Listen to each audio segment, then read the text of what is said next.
नमस्कार. सार्वजनिक आरोग्य आणि संसर्गजन्य रोग नियंत्रणाचा या विशेष चर्चेत आपलं स्वागत आहे. आज आपण आरोग्य कर्मचारी आणि ANMs यांच्यासाठी असलेल्या मार्गदर्शिकेतील काही महत्त्वाच्या संकल्पना उलगडून पाहणार आहोत. हो, आणि आपला उद्देश अगदी स्पष्ट आहे की नाही? अगदी आजार नावाच्या शत्रूची साखळी कशी तयार होते आणि आपली संरक्षण फळी ती कशी तोडू शकते हे सोप्या भाषेत समजून घेणे. ही माहिती म्हणजे एक प्रकारे युद्धाची तयारी आहे. बरोबर, जी आपल्याला भविष्यातील अनेक हल्ले म्हणजे रोगांचे उद्रेक रोखायला मदत करेल. चला तर मग या चर्चेला सुरुवात करूया. नक्की. तर सार्वजनिक आरोग्याच्या या लढाईत मला वाटतं दोन गोष्टी सर्वात महत्त्वाच्या आहेत. अगदी. एक म्हणजे संरक्षण, म्हणजे एक ढाल समजा, आणि दुसरं म्हणजे पाळत ठेवणे, म्हणजे धोक्याची सूचना देणारा सेन्सर. बरोबर, एका रडारसारखं.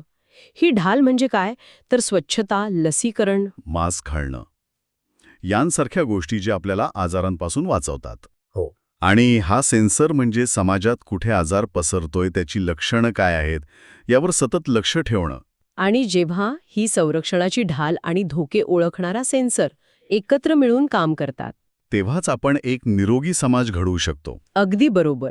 आणि हा सेन्सर प्रभावीपणे काम करण्यासाठी आपल्याला आधी हे माहीत पाहिजे की आपला शत्रू नक्की कोण आहे. बरोबर. आणि तो किती प्रकारचा आहे. इथेच अधिसूचित आजार किंवा नोटिफायबल डिझीजेस ही संकल्पना येते. म्हणजे असे आजार ज्यांची माहिती सरकारला देणं बंधनकारक असतं. हो, ही एक प्रकारची हॉटलिस्ट आहे ज्यावर आरोग्य यंत्रणा 24 तास नजर ठेवून असते. आणि या शत्रूंना आपण गटांमध्ये विभागू शकतो का? हो, साधारणपणे 4 गटांमध्ये. पहिला गट आहे प्रमुख धोके. हे मोठे आणि धोकादायक आहेत, जसे की कॉलरा, प्लेग, क्षयरोग. TB. हो, TB आणि पोलिओ. हे गंभीर आणि वेगाने पसरणारे असल्याने यांच्यावर विशेष लक्ष ठेवावं लागतं. आणि दुसरा गट? दुसरा गट आहे ताप आणि ज्वर आणणारे आजार. यात विषमज्वर म्हणजे टायफॉइड, पिवळा ताप आणि इन्फ्लुएन्झा येतात. आणि उरलेले 2 गट कोणते? तिसरा गट आहे कीटक आणि विषाणूजन्य आजारांचा, म्हणजे जे आपले शत्रू थेट पाठवत नाहीत, तर डास किंवा प्राण्यांसारख्या मध्यस्थांमार्फत पाठवतात. अच्छा, म्हणजे डेंग्यू, चिकनगुनिया. अगदी. डेंग्यू, चिकनगुनिया, जपानी मेंदूचा ताप आणि रेबीज. आणि चौथा गट आहे इतर संसर्गांचा, ज्यात घटसर्प, डांग्या खोकला आणि कुष्ठरोग यांसारखे आजार येतात. म्हणजे या सगळ्यांची माहिती मिळणं महत्त्वाचं आहे, कारण तेव्हाच आपल्याला कळतं की कोणत्या शत्रूसाठी कोणतं शस्त्र वापरायचं. बरोबर. ठीक आहे, म्हणजे आपल्याला शत्रू आणि त्याच्या सैन्याची ओळख झाली, पण तो आपल्यापर्यंत पोहोचतो कसा? त्याची कार्यपद्धत काय आहे? हा खूप महत्वाचा प्रश्न आहे. आणि इथेच संक्रमणाची साखळी ही संकल्पना खूप महत्वाची ठरते. आणि याचे काही प्रकार आहेत का? हो, याचे 2 मुख्य प्रकार आहेत. पहिला आहे प्रत्यक्ष संक्रमण, म्हणजे डायरेक्ट ट्रान्समिशन. म्हणजे जंतू थेट एका व्यक्तीकडून दुसऱ्या व्यक्तीकडे उडी मारतात. अगदी. यात हस्तांदोलनासारखा निकटचा संबंध, शिंकण्या, खोकण्यातून ओढणारे तुषार म्हणजेच ड्रॉपलेट्स, हो. आणि जमिनीतून होणारा संसर्ग यांचा समावेश होतो. आणि दुसरा प्रकार कोणता? दुसरा मार्ग आहे अप्रत्यक्ष संक्रमण. यात जंतू थेट हल्ला करत नाहीत, तर कोणत्या तरी माध्यमाचा वापर करतात. जसं की दूषित पाणी किंवा अन्नासारख्या वाहकाचा वापर करणे, किंवा डास, माशांसारख्या रोगवाहकांचा वापर करणे. अच्छा. काही जंतू हवेतून पसरतात, तर काही दरवाजाचा हँडल किंवा टेबलसारख्या निर्जीव वस्तूंवर, ज्यांना आपण फोमाइट्स म्हणतो, त्यावर लपून बसतात. आणि ह्या सगळ्यांमध्ये सर्वात मोठा मदतनीस असतो तो म्हणजे अस्वच्छ हात. अगदी. आपले अस्वच्छ हात. ही साखळी समजून घेतली तर आपल्याला कळतं की नेमका कोणत्या दुव्यावर हल्ला करून आपण ही साखळी तोडू शकतो. बरोबर. या संक्रमणाचे मार्ग ऐकून असं वाटतं की जंतू आपल्यापर्यंत पोचण्यासाठी कितीतरी वाटा आहेत. पण चांगली गोष्ट ही आहे की प्रत्येक वाटेवर आपण एक अडथळा उभा करू शकतो, नाही का? अगदी बरोबर. आणि ही साखळी तोडण्यासाठीची एक अत्यंत प्रभावी संकल्पना म्हणजे स्वच्छता अडथळा. अच्छा. विचार करा की विष्ठा हे अनेक रोगांच्या जंतूंचं मूळ उगमस्थान आहे, एक प्रकारे त्यांचं मुख्यालय. हो. तिथून हे जंतू पाणी, जमीन, माशा, हात आणि अन्न या 5 मुख्य मार्गांनी आपल्या शरीराच्या किल्ल्यापर्यंत पोहोचण्याचा प्रयत्न करतात. तर मग आपण या मार्गांवर अडथळे कसे निर्माण करायचे? इथे आपण 2 स्तरांवर संरक्षण भिंत उभी करू शकतो. पहिली भिंत आहे स्वच्छता अडथळा, म्हणजे सॅनिटेशन बॅरियर. म्हणजे जंतूंना त्यांच्या मुख्यालयातून बाहेरच पडू न देणं. अगदी. जसं की सांडपाण्याची योग्य विल्हेवाट लावणं किंवा शौचालयाचा वापर करणं. यामुळे जंतू पसरण्याची पहिली पायरीच रोखली जाते. आणि दुसरी भिंत? ओलांडून पुढे आलेच तर ही दुसरी भिंत त्यांना रोखते. उदाहरणार्थ? जसं की सुरक्षित पाणी पिणं, अन्न झाकून ठेवणं आणि सगळ्यात महत्त्वाचं म्हणजे हात स्वच्छ धुणं. हे 2 अडथळे म्हणजे आपल्या आरोग्याच्या किल्ल्याचे 2 मजबूत दरवाजे आहेत. वा, ही दुहेरी संरक्षण भिंतीची कल्पना खूपच प्रभावी आहे. आता समजा या भिंती भेदून कुणी आजारी पडलंच, तर नियंत्रणाच्या कोणत्या पद्धती आहेत. मी ऐकलंय की आयसोलेशन आणि क्वारंटाईन हे 2 शब्द आहेत, पण त्यात नेमका फरक काय? हे शब्द आपण कोविडच्या काळात खूप ऐकलेत, पण अनेकदा गोंधळ उडतो. हां, खूप चांगला प्रश्न आहे. हे अगदी सोपं आहे. अलगाव किंवा आयसोलेशन म्हणजे जो पॉझिटिव्ह आहे, म्हणजे ज्याला आजार झाला आहे, त्याला इतरांपासून वेगळं ठेवणं. जेणेकरून तो इतरांना संसर्ग पसरवणार नाही. बरोबर. आणि विलगीकरण किंवा क्वारंटाईन म्हणजे जो शंकेच्या भोवऱ्यात आहे. म्हणजे तो आजारी व्यक्तीच्या संपर्कात आलाय, पण त्याला अजून लक्षणं नाहीत. हो, किंवा त्याचा रिपोर्ट आलेला नाही. हा एक प्रकारे वेट अँड वॉचचा काळ असतो. एखाद्याला आजार पसरवू नये आणि दुसऱ्याला आजार झाला असेल तर तो इतरांना देण्याआधीच ओळखला जावा, हा या दोन्ही मागचा मुख्य उद्देश आहे. आणि या 2 पद्धतींशिवाय तिसरी पद्धत कोणती? तिसरी आणि सर्वात महत्त्वाची पद्धत आहे उपचार, म्हणजे ट्रीटमेंट. याचा उद्देश स्पष्ट आहे. रुग्णाच्या शरीरातील संसर्ग करणाऱ्या जंतूंना मारणे. म्हणजे योग्य औषधोपचार. हो, योग्य औषधोपचार करून रुग्णाला बरं करणं आणि त्याच्यामुळे होणारा प्रसार थांबवणं.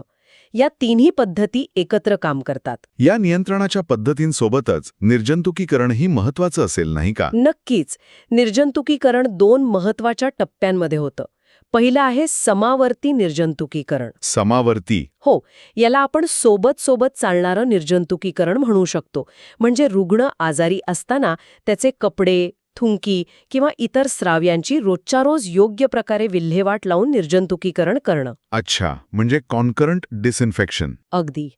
आणि दुसरं आहे शेवटचे निर्जंतुकीकरण. हे म्हणजे एक प्रकारचं फायनल क्लिनिंग. म्हणजे टर्मिनल डिसइन्फेक्शन. बरोबर. रुग्ण बरा होऊन घरी गेल्यावर किंवा दुर्दैवाने दगावल्यावर त्याची संपूर्ण खोली आणि वस्तू निर्जंतुक करणं, जेणेकरून संसर्गाचा एकही कण तिथे शिल्लक राहणार नाही. आता आपण आजारी व्यक्ती आणि त्यांच्या संपर्कात आलेल्या लोकांबद्दल बोललो. पण समाजात असेही काही लोक असतात ज्यांना संसर्ग होण्याचा धोका इतरांपेक्षा जास्त असतो. त्यांचं संरक्षण कसं करायचं? बरोबर. ज्यांना आपण संवेदनशील व्यक्ती म्हणतो त्यांचं संरक्षण करणं खूप गरजेचं आहे. याचे काही खात्रीशीर उपाय आहेत. जसे की? पहिला आणि सर्वात प्रभावी उपाय म्हणजे लसीकरण, जे त्या विशिष्ट आजाराविरोधात एक कवचकुंडल तयार करतं. हो. दुसरा उपाय आहे जीवनस्तर उंचावणे. चांगलं पोषण, स्वच्छ घर आणि परिसर यामुळे आपली नैसर्गिक रोगप्रतिकार शक्तीच मजबूत होते. यात किमोप्रोफिलॅक्सिस नावाचा एक शब्द मी वाचला होता.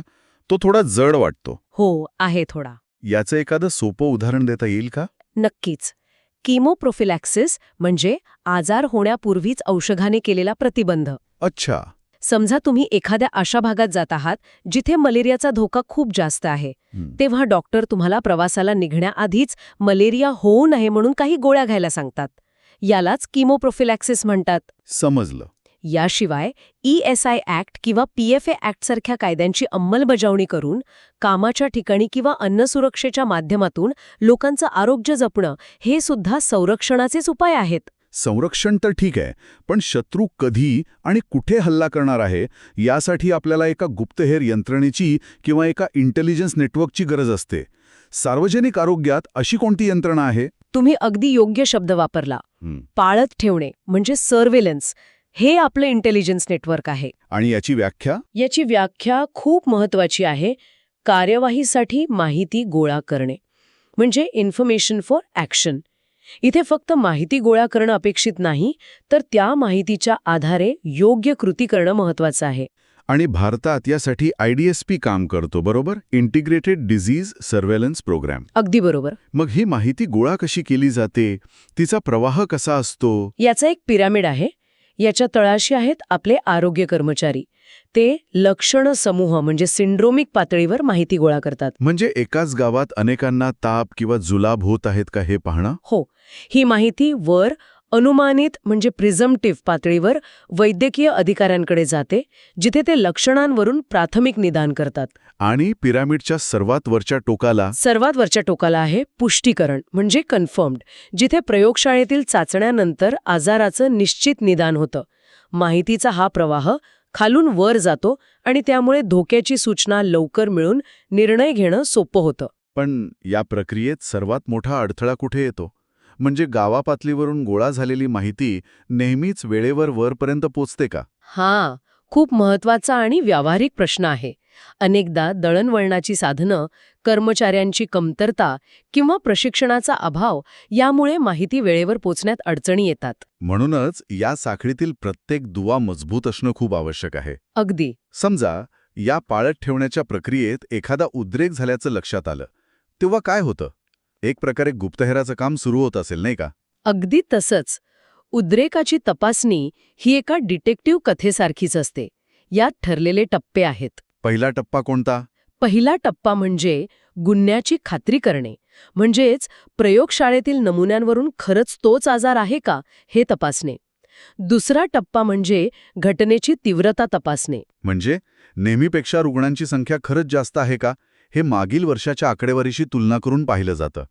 1-2 रुग्ण असणं आणि उद्रेक असणं यातला फरक ओळखणं. त्यात आपण घटनास्थळावरील पुरावे गोळा करतो, म्हणजे तिथलं वातावरण, ऋतूबदल किंवा डासांसारख्या वेक्टरशी घनता. आणि चौथा टप्पा म्हणजे नुकसानीचा अंदाज घेणे, म्हणजेच एकूण किती रुग्ण आहेत हे मोजणे. हो. ही सगळी माहिती गोळा झाल्यावर त्याचं विश्लेषण कसं केलं जातं? मग सुरू होतो तपासाचा दुसरा आणि रंजक भाग, माहितीचे विश्लेषण. गोळा केलेल्या पुराव्यांचं 3 प्रकारे विश्लेषण केलं जातं: वेळ, स्थळ आणि व्यक्ती. वेळ, स्थळ आणि व्यक्ती. हो. वेळ म्हणजे गुन्हा कधी आणि किती वेगाने घडला हे सनसनग वक्र म्हणजे एपिडेमिक कर्व्ह नावाच्या आलेखावरून पाहिलं जातं. अच्छा. स्थळ म्हणजे गुन्हा कुठे घडला हे स्पॉट मॅपवर रुग्णांची घरं चिन्हांकित करून शोधलं जातं. यातून आपल्याला गुन्ह्याचा केंद्रबिंदू कुठे आहे हे कळतं. आणि व्यक्ती? व्यक्ती म्हणजे गुन्हा कोणावर घडला याचं विश्लेषण रुग्णांचं वय, लिंग आणि मृत्यूसंख्येनुसार केलं जातं. आणि या विश्लेषणासोबतच आरोग्य कर्मचारी घरोघरी जाऊन नवीन रुग्ण शोधतात, ज्याला रॅपिड सर्च म्हणतात. हे म्हणजे गुप्तहेरांनी घरोघरी जाऊन चौकशी करण्यासारखंच आहे. अगदी. यालाच आपण ॲक्टिव्ह सर्व्हिलन्स म्हणतो. आणि या सगळ्या तपासणी आणि विश्लेषणानंतर येतो शेवटचा आणि सर्वात महत्त्वाचा भाग, आरोपीला पकडणे आणि पुन्हा गुन्हा घडू नये याची तजवीज करणे. बरोबर. 7व्या टप्प्यात आपण एक अंदाज बांधतो. आतापर्यंत जी काही माहिती मिळाली आहे त्यावरून आपण विचार करतो की संसर्गाचं मूळ कारण काय असेल आणि तो कसा पसरत असेल. म्हणजे एक हायपोथिसिस तयार करणे. अगदी. 8व्या टप्प्यात आपण या अंदाजाची पुन्हा माहितीचं विश्लेषण करून खात्री करतो. 9वा टप्पा अत्यंत महत्वाचा आहे, नियंत्रण पद्धतींची अंमलबजावणी. इथे अंतिम अहवालाची वाट न पाहता. हो, उपलब्ध माहितीच्या आधारे त्वरित नियंत्रणाचे उपाय सुरू केले जातात, कारण साथीच्या रोगात प्रत्येक क्षण महत्वाचा असतो. बरोबर. आणि शेवटचा 10वा टप्पा म्हणजे संपूर्ण तपासणीचा एक शास्त्रशुद्ध अहवाल तयार करणे, जो भविष्यात अशा घटना टाळण्यासाठी उपयोगी पडतो. या संपूर्ण प्रक्रियेत आरोग्य कर्मचारी, जे आपले ग्राउंडवरचे सैनिक आहेत, त्यांची भूमिका खूप मोठी आहे. पण त्यांना कधी सावध व्हायचं हे कसं कळणार? त्यांना धोक्याचा इशारा देणारी काही लक्षणं आहेत का? हो. त्यासाठी IDSP अंतर्गत 6 धोक्याची लक्षणं किंवा रेड अलर्ट्स निश्चित केले आहेत. कोणते आहेत ते? पहिलं, ताप, जो 7 दिवसांपेक्षा जास्त आहे. दुसरं, खोकला, जो 2 आठवड्यांपेक्षा जास्त काळ टिकून आहे. तिसरं, तीव्र लकवा, म्हणजे स्नायूंमध्ये अचानक आलेली कमजोरी. अच्छा. चौथं, अतिसार, विशेषतः पाण्यासारखे जुलाब, ज्यात कॉलेराची शंका असू शकते. 5वं, कावीळ. आणि 6वं, असाधारण मृत्यू. असाधारण मृत्यू म्हणजे एकाच वेळी एकाच ठिकाणी अनेक लोकांचा अनपेक्षित मृत्यू होणं. ही लक्षणं दिसल्यास आरोग्य कर्मचाऱ्यांनी तात्काळ आपल्या वरिष्ठांना कळवणं बंधनकारक आहे. अगदी. कारण आरोग्य कर्मचारीच या यंत्रणेचा पाया आहेत.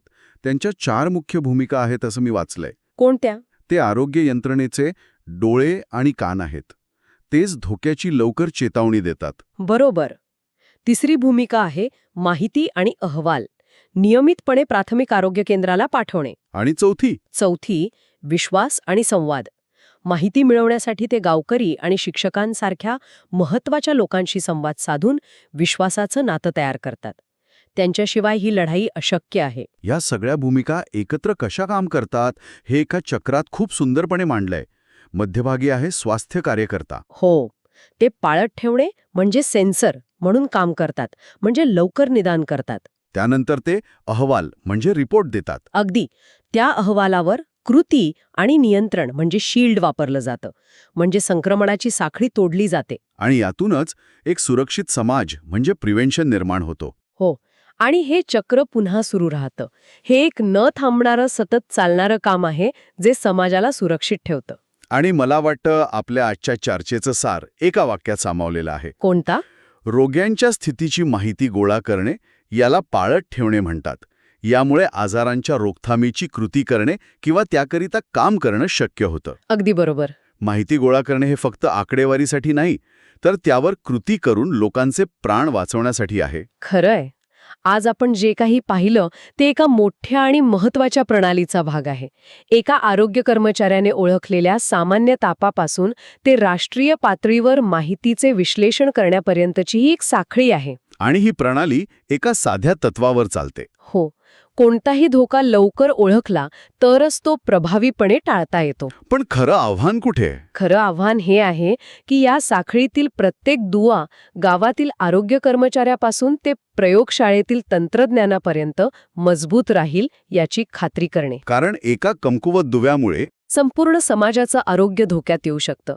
यावर आपण सगळ्यांनीच विचार करायला हवा.